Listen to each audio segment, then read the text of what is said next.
First మనం సాంబార్ రైస్కి కరివేపప్పు and బియ్యం ఈక్వల్ క్వాంటిటీలో కడిగి పెట్టేసుకున్నాము. తర్వాత ఇలా కుక్కర్ పెట్టేసుకున్నాము. ఒక 3 విజిల్స్ వచ్చేందుకు కొంచెం పసుపు యాడ్ చేసుకొని ఒక కుక్కర్ పెట్టేసుకున్నాము. నేను ఇప్పుడు చిన్న నిమ్మకాయ ఎంత సైజు ఉందా చింతపండు నానబెట్టుకున్నాను.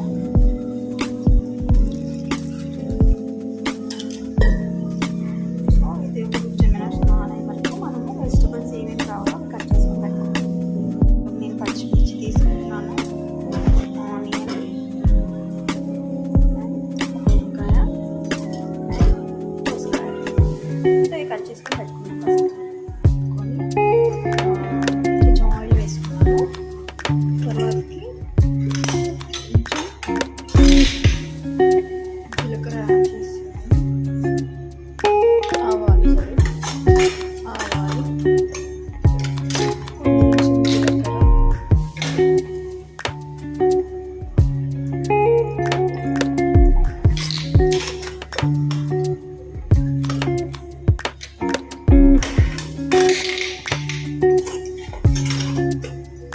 జీలకర్ర, కొంచెం ఎండుమిర్చి.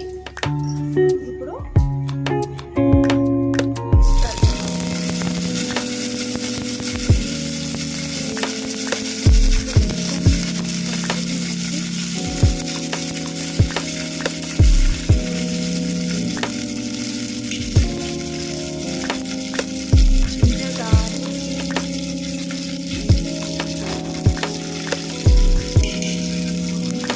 తర్వాత ఆనియన్, పచ్చిమిర్చి అండ్ వంకాయ ముక్కలు దోసకాయ ముక్కలు వేసేస్తున్నాను.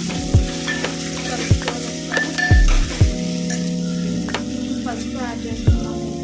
ఇంట్లో పసుపు యాడ్ చేసుకుని కొంచెం చూసుకుని వేసుకోవాలి. ఎందుకంటే మనం పప్పు బాయిల్ దాంట్లో కూడా మనం పసుపు వేసుకున్నాం.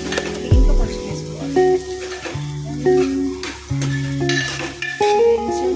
సాల్ట్ వేసుకున్నాను. సాల్ట్ వేసుకున్నాను.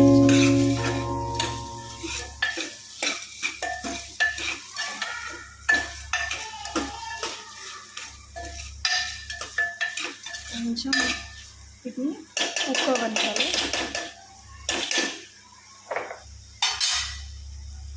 ఒక టమాటో యాడ్ చేసుకున్నాను. మళ్ళీ కలుపుకొని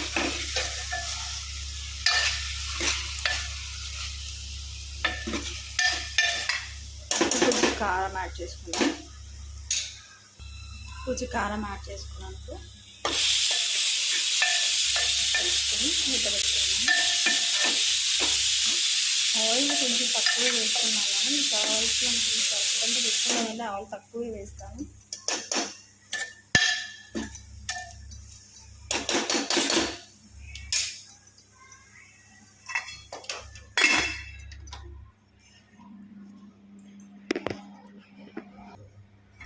దీంట్లో చింతపండు పులుసు వేసి లిడ్ పెట్టేసుకున్నాను. ఒక 10 minutes వరకు దీన్ని బాగా మరగనివ్వాలి. యాడ్ చేసుకోవాలి. ఒక 10 minutesలో ఈ సాంబార్ రైస్ రెడీ అయిపోతుంది.